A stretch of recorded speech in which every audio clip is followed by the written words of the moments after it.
What is going on, everyone? My name's Boit, and I'm back with some more Age of Mythology. The Titans action spawning in the bottom of the map in the blue color, playing as Hades. His name is Kimo.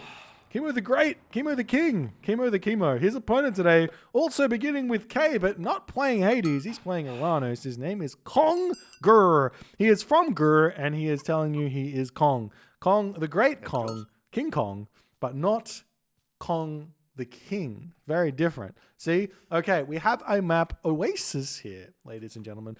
The Oranos versus Hades on Oasis. I'm always interested to see how Greek players are dealing with Oranos nowadays. This is partly why I wanted to pick this recorder game, simply for my own selfish curiosity. Especially on the fact that if it's not Zeus, because Zeus has got a fairly simple game plan against Oranos, and that is Centaur, Hoplite, Hippocon, and that army composition can go toe-to-toe with the Oranos with good control, good macro, good defense. You can win the Oranos player just by outplaying. But Hades doesn't have access to Centaur, and Poseidon doesn't want to build Centaur because it's too slow to get going. You're missing out on that initial 15 favor, which is really important. It means your Sylvan Law comes in late. It means your Centaurs come in late. It means your Centaur mass is more difficult. So you don't see it with Poseidon, and you obviously don't see it with Hades because it's not possible. So I'm interested to see what Kimo is going to do with this. And oftentimes Hades... What Hades does is play super hyper defensive against Oranos and sometimes can get run over. And we'll see if that's what Kimo is going to go for or not. Looking around the map, we do have a 4 giraffe spawn, but it was a 2, seemingly looked like a 2 zebra spawn, but a 3 zebra spawn here with this zebra walking all the way back. But if Kimo is paying attention, the zebra will walk back, and then Kimo can eat this one. No, let it walk all the way. Sometimes it's okay to let your villagers be idle. This is something that I want to talk about a little bit. The idea of, like, for example, if your villagers are idle, it's bad, yes. But if the better thing is that you're waiting for an animal to walk to the granary or you're waiting for farms to go up, maybe it's better to leave them idle and do it a little bit slower, and in the end, you get more value. And that does exist for those shift-clicked farms that we see so many players doing. The idea being better to let them be idle, send them all individually to build farms than it is to build them all in a shift-click pattern. That is, if you are full tryhard, full sweat lord like everyone on Voobly is. Alrighty then. So, Kimo's all the way over here on this food. And the big problem here on Oasis is a lot of the time, the Oranos player is going to be going for fast advances. And guess what we saw from Kong here in this game? Oh, never mind. Never mind. Nope. Nope. Never mind. I was going to say something I thought it was very cool. I thought Kong was being incredibly smart here. But no, he's just gone full Oranos, and never mind. I thought that potentially Kong had thrown the Economic Guild down and went Husbandry here first. For a 4-minute advance time with Husbandry onto the goats, I thought that's what he did. But he didn't. And I was excited for a very short amount of time, and no longer am excited as we do see the villagers moving on to these giraffe over here. It's going to be 2-2-2, meaning that with all that walking time as well, meaning Kong's probably going to have to go double termer here, which does allow Kimo a relatively easy defense. However, he is going to be on the back foot from the early stages of the game. We've got the Ajax already out here. Question as to whether or not you send the Ajax forward or not is definitely true. But, this is a huge relic for Kimo. Black Lotus in this matchup is gigantic. As we do see the oracles coming in here. The villagers getting pulled, ready to start shanking. The Ajax coming over here. Going to be jabbing away at these oracles, doing as much damage as he possibly can. The micro from Kong retreating now as he is going to try and turn around and get a little bit of damage. Normally we see a shockwave here in order to try and pick off one villager with these oracles nice and fast, but Not happening just yet. It's now the Ajax going to be taking the brunt of the damage. No micro here from Kong. There we go with it just a little bit. The villagers getting pulled and the oracles getting pulled as well. If we move over to Kong's perspective for just a second, we do see military barracks. We do see counter barracks. So we'll see if that's going to be working for Kong or if he's going to get a whole bunch of idle town center time or not. As the Ajax getting beaten back, still trying to micro here. We've got a little bit of food left in both of those giraffes. But Kimo says, look, probably time for me to get out of here, get back home, and enjoy the safety of my base with the potential sentinels being cast down. We'll see if that's going to happen here. I don't know if this was intentional by Kimo or not, but these buildings that he's placed here mean that these sentinels go a little bit further away from his town center, which cover a little bit more ground here. As this Ajax is going to attempt to make his way into the tower. He does get a little bit of a HP bonus there. There's the Zom as the Ajax gets into the tower. The sentinels should start shooting, but he's not focused firing that low HP oracle, and those oracles all going to get away. And that relic does manage to get into Kimo's base. And I can talk just quickly about why this relic is so good. Getting that extra 10% bonus gather rate doesn't really matter at the irrigation stage. But the fact is you can't get to irrigation in the classical age, and you're often stuck in the classical age with Hades, with Greek against Oranos, and because your food economy gets so slowed and you use no way to boost it. With this relic, it allows you to stay in the classical age and have that extra food economy and feel nice and safe with it, and it can be very, very helpful. And it's why it's such a good relic for a lot of the civilizations, allowing strategies that normally wouldn't be as good to really function much, much nicer. We're seeing more of a Kong coming in. He's going to be finishing off this granary, but the Ajax is going to come through here and say, no, get out of here. And Kong does say, all right, I'll leave. Second town center coming up now for Kong as the scout does spot that one. Leaving this relic here. This is a ridiculously good relic. The Eye of Horrors is one of the best relics and a must grab, and we will be seeing Kong grabbing that in the end of the day there as the Promethean gets away with his life. Kimo's at 39 population now. Kong is at 52 population, and Kong is essentially saying now, look, going to get my second town center and go into a bit of a boom war. And we'll see if Kimo is going to be able to get his own second town center out or not. He's going full 1-1-1. I haven't seen this in a long time. 1-1-1 from Kimo here, making those Tox Odis. We'll see if it works. Normally, just don't build Tox Odis against Greek, but maybe this is this idea might work. I would have thought with the Black Lotus, you could feel a little bit more safe about going for a full food-based army, but Kimo's not going to be doing that one here. He's dropping all his units out, going to be making a move forward, put a lot of pressure onto Kong early, 61 population for Kong. Kimo's at 53 pop. The town center is just about up for Kong as well, as he's going to have to start spending a lot of food on citizens to get value out of that town center. He's still got a whole bunch of goats left, and he has just finished up with his, or just about finished up with his giraffe. As we see those villagers moving over here, they can actually move on to this gold mine, bring these citizen over here, and that could be really, really big. So we see these units here for Kong going to be distracting just a little bit as Kimo's going to be attacking them here. You have to decide, do I chase these around or do I go and try and find value elsewhere? And I think most of the time when you see Oranos players doing this kind of thing, the answer is to stop chasing. As Kong does turn around, he will be sniping, almost sniping one hoplite, but he does take a lot of damage there.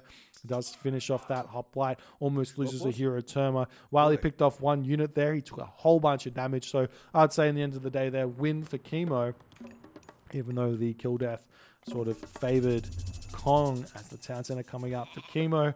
Kong, he's at 2 town centers himself. The more units are coming out. 6 villagers on food, 3 villagers wood, 3 villagers on gold. He's going to need more wood income to start going into his own farms here. We'll see if he's going to be doing that. He needs to drop a mana. We do see this villager over here chucking the mana up. Maybe you're going to go on to this. Where did those citizens go? They must have walked up here or something. Not sure. I would have left them around this position here on this gold mine and again save my home gold mine for a little bit, as we do see the Promethean scouting this out, but it seems too little too late as the Promethean will get picked off very, very quickly. Town Center will 100% get up here, even though Kong is angrily sending his units forward to get a fight. And he rightly should be sending these units forward because he's got to be kicking himself to be allowing Kimo to get this town center. He had good line of sight on this town center, but not on this one. And now we see the restoration coming in as Kimo is using that as more of a tempo restoration than anything else, saying I need to keep my army alive and healthy here. Going to continue pushing forward. We see Kong turning around, going to be continuing to take this fight. So his hero term are going to be chasing down the Minotaur or finishing off the Minotaur there. The shockwave hitting those villages, not villages, the Toxotes.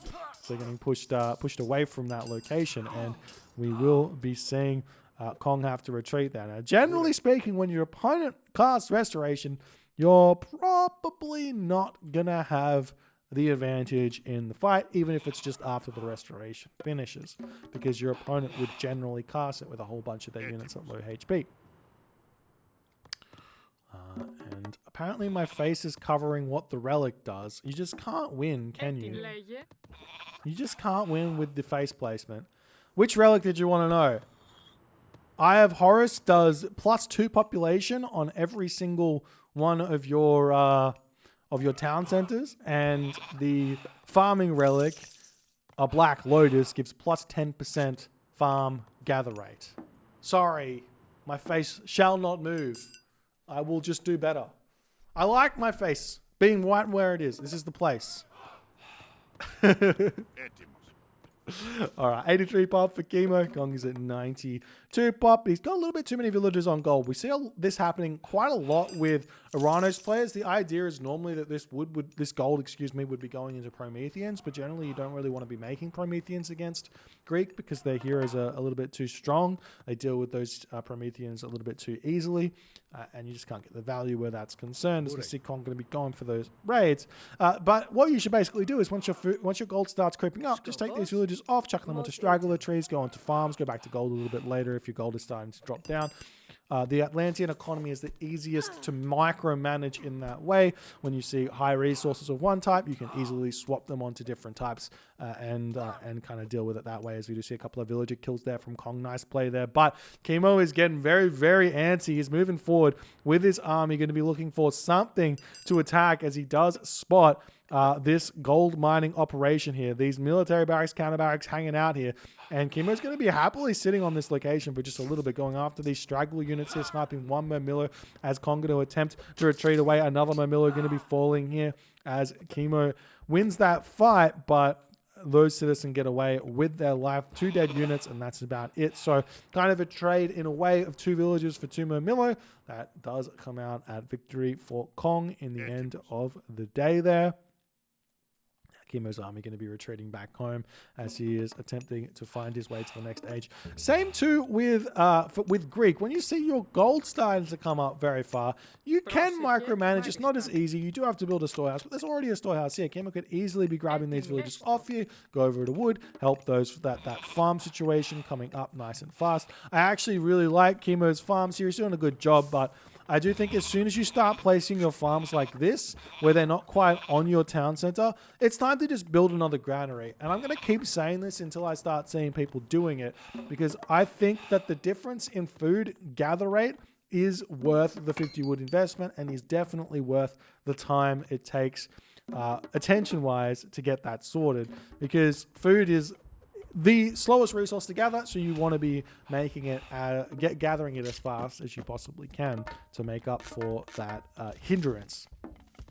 So we see Kimo retreating back to his town center. The village is going to be sitting on this location. Kim's at 100 population. Kong's got 100%, be at 134 population here. Not only that, but we're seeing Kong going through fire. He's got I would say a metric shit ton of wood in the bank here, sitting at 1100. Going to be able to use that to spam buildings, get town centers, spam farms. He still hasn't started his farm, so it's actually really, really good in that respect. He's going to be able to instantly hit his farm transition, as you see those villages here getting sniped down. 1, 2, 3, 3 villages down, 4 villages down, as Kimo is in a lot of pain here trying to retreat off of that gold mine. We do see Kimo going to be moving to the forward location here, denying this town center. So is that worth it though? So many dead villagers here as Kimo gets back into his town center, but that is not good for Kimo at all. Manages to deny the town center, but that's it. Apollo coming through here for Kimo. I missed that one, but he does manage to get there. We might be seeing an underworld from this location back so that Kimo can keep Kong on 2 town centers here as Kong gets to the heroic age through Thea. Kong will have started his farms now. He's still got so much wood in the bank. I would have thought that he would have been putting villagers onto farms. So we see a marker coming up as well. There is the underworld passage from Kimo as he says, well, I'm just going to hang back here for whatever reason and try and get himself a second gold mine. We do see Achilles has come out here for Kimo's army. It's going to be a big help. The village is going to come over here. There is a world where cleaning up this and then taking this gold mine is actually a way forward here for Kimo as Kong is taking this fight nicely. We see the Achilles coming in, going to be slicing through that Promethean. Basically 3 hit the Promethean there.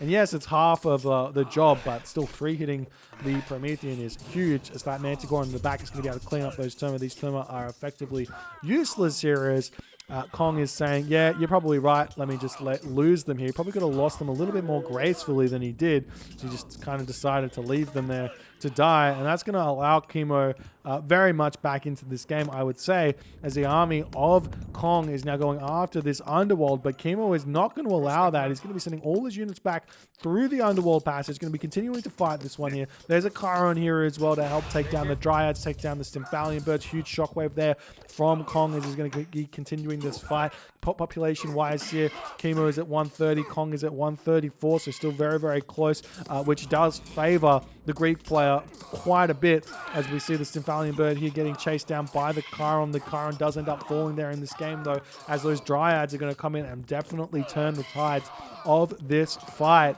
as the Manticore coming in for Kimo can very quickly get sniped down by the Stymphalian birds. If you start microing that one, they get bonus damage against myth units as we see a palace coming down for Kong with only 1 citizen here as he's getting that one up a little bit slow, but we'll see if we can get it up in time. Kong's dropped his population now as Kimo's at 115 of 130. Kong's at 130 still, but he's not able to win this fight considerably easily here as the Chiron coming back out. That's going to put a stop to these Stymphalian birds, finishing them off very quickly. The Murmillo coming in here as well to start taking down the Chiron. We see the Arcus going after this. One more Stymphalian bird falling there as Chiron's going to be attempting to retreat and dodge some arrows here, still trying to take down the final Stymphalian bird, and he does manage to pick that one up. There's one left here as well as the units coming through to finish off the rest of Kong's army. Kong still has a ton of resources in the bank. He does have his palace up here.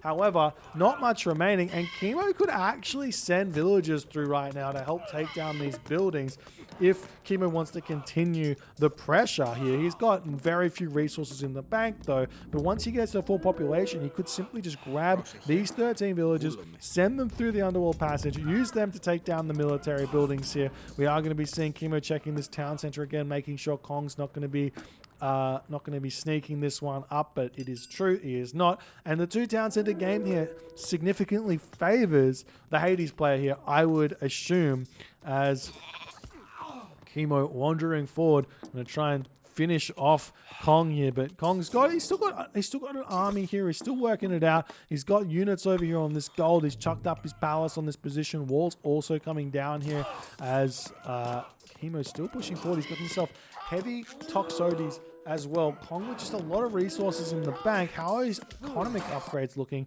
He does have decent upgrades, and he is getting himself quarry as he definitely needs to get more gold in here to help out, as he does not have enough. 9 citizen on gold though with 0 gold in the bank just tells you the big story about how many units that Kong is losing here as Kimo is getting himself his 3rd town center. We see the units of Kimo swinging around on this position here as the walls getting shot up, and that's going to be not enough to hold on to here because I feel like Kimo is going to be able to take these walls down fairly easily. This palace actually not that well positioned at all. As we do see the destroyers popping out here, they're going to get sniped down as well as Kimo's wandering back here to finish these destroyers off. And the army here for Kong going to be moving forward. The Toxotes sitting very pretty here in this position as the Arcus coming through. Arcus are normally not as good as Toxotes, but these are Hades Toxotes, so they're even less good comparatively, I would say, as the game continues. The Toxotes falling, but Kimo, I mean, he's got himself 3 town centers. He could even think about moving forward and getting this town center, though. You know how I feel about the 4 town center plays. So long as Kimo can get to full population, it's kind of fine, but it's seemingly looking like he's kind of run out of a bit of steam here in this game, as he is now having to spend all of those resources yet again on villagers, as he's got that extra population to do so. And now we see the Underworld still getting targeted down. The Pacifist coming in onto this position. The Toxotes kind of not targeting the right unit here. There's a big reason why Thea is such a big pick against the Greeks, is that the Greeks have to continue to get their heroes out to be able to deal with the Dryads, and then once the Dryads are in, you just stick the Dryads on top of those Toxotes, and their damage goes from very, very good against the enemy army to very, very bad against the enemy army, as Kimo retreats back and his attack has run out of steam, and he's going to have to regroup just a little bit here. It would seem Achilles popping out or getting trained now for Kimo, as he's needing that one. One thing that I don't see enough of from Greek players is just a stray fortress getting thrown up so that you don't have to use your town center, though it is seemingly looking like Kimo is at full population villages, so it doesn't really matter, so he does save on that. But if he had heroes in that fight before, seemingly would have been good for Kimo, as he's ready to start fighting yet again.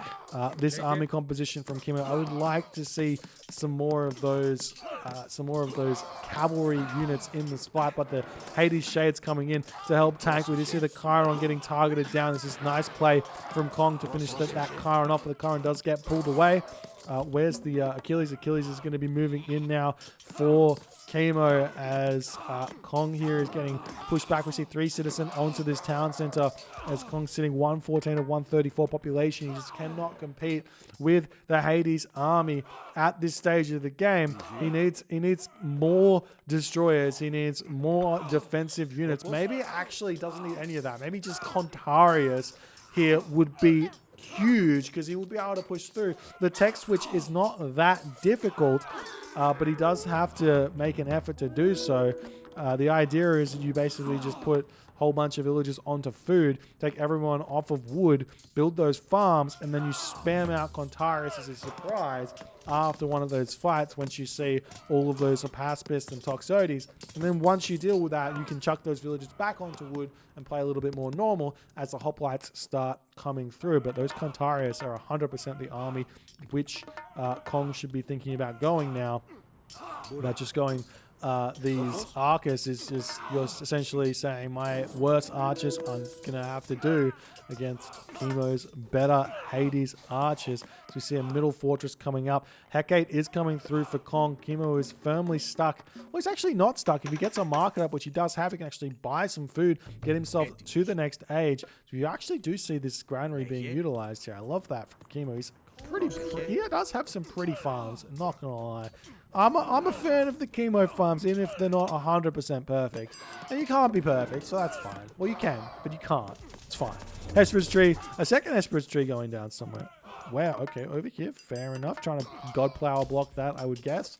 As the Contarius are now starting to come out for Kong, but maybe too little too late, it might seem, as he still doesn't even have fortified town centers, so he's not able to compete population-wise. The Tartarian Gate is here, but there are Petropolis here to help push, and Kimo is now clicking up through Artemis. He has to pull back, and this will probably mean that the town center won't go the wayside of Kimo just yet, but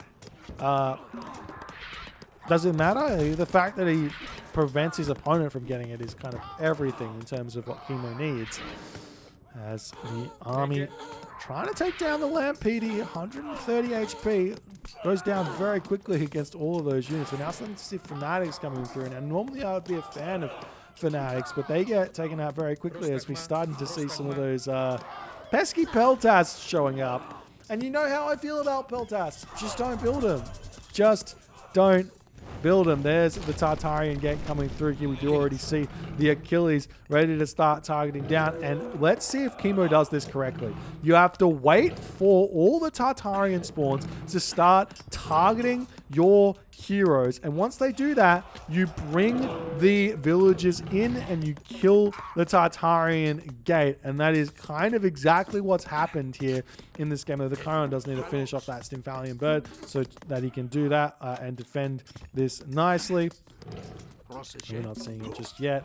And Artemis is just about to pop here for Kimo, and the damage is going to be brutal. He could possibly use it on this army, take down the palace, and 100% prevent this this town center from being grabbed. Probably be better than using it on the hometown center, though. I think using it anywhere will be good value here, as the Stymphalian bird's still going after those raids. The heroes have all been taken out, as Kimo for some reason didn't bring his villagers in to finish this Tartarian gate off. But there is the Artemis coming through. The Earthquake is now available. We've got ourselves the Chimera wandering forward here to push in and take these Arcus down.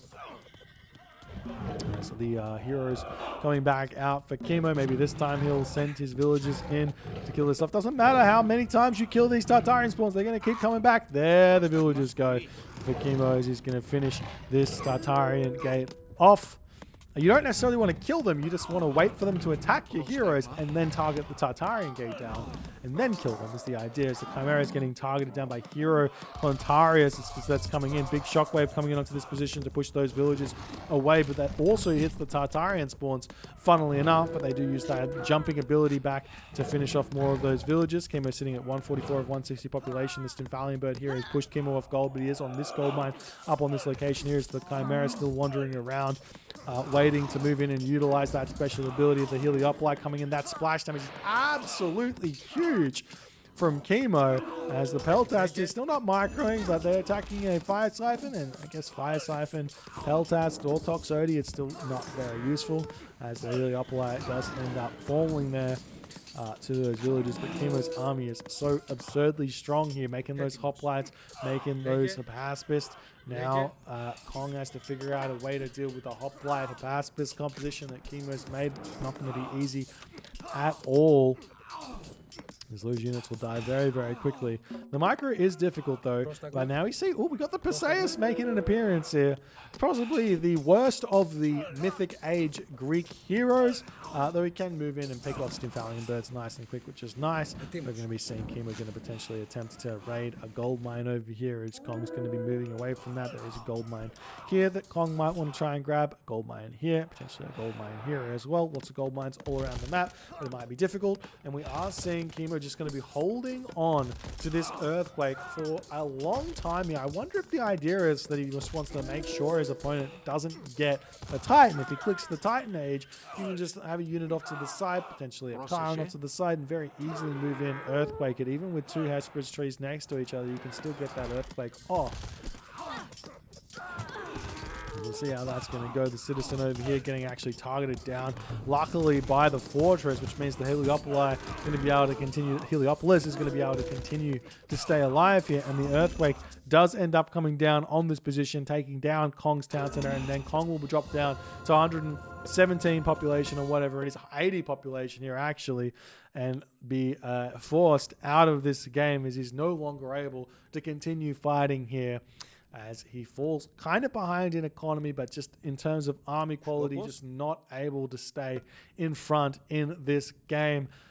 Oranos is a weird god where you have all the advantages early, so you have to find some sort of way to severely hurt your opponent or give your opponent a disadvantage here. And you can see, look, this is the bonus resources that you have over your opponent. In terms of advantage economically here, and Kong was behind a town center as well, so that speaks to itself there. The problem comes when the units killed loss seemingly very, very close here actually, which is surprising, but it's a 28 unit advantage for Kimo, and that means that essentially the Atlantean player needs to figure out a way in which to spend these resources to make his army able to be able to fight against the Hades and get wins where that is concerned. And if we take a look at the armory upgrades, not only is Kong behind in armory upgrades, he's also in special upgrades as well. Look at all those armory upgrades. He's also behind in line upgrades. He's behind in every single upgrade that matters here. And I think that does speak volumes, as to how Kimo managed to get this win here and what Kong needs to do a little bit better to compete with Kimo's Hades in this matchup. If you guys enjoyed this game, please consider hitting the follow on the Twitch. If you guys are on the YouTubes, hit that subscribe button. I'll see you guys in the next game.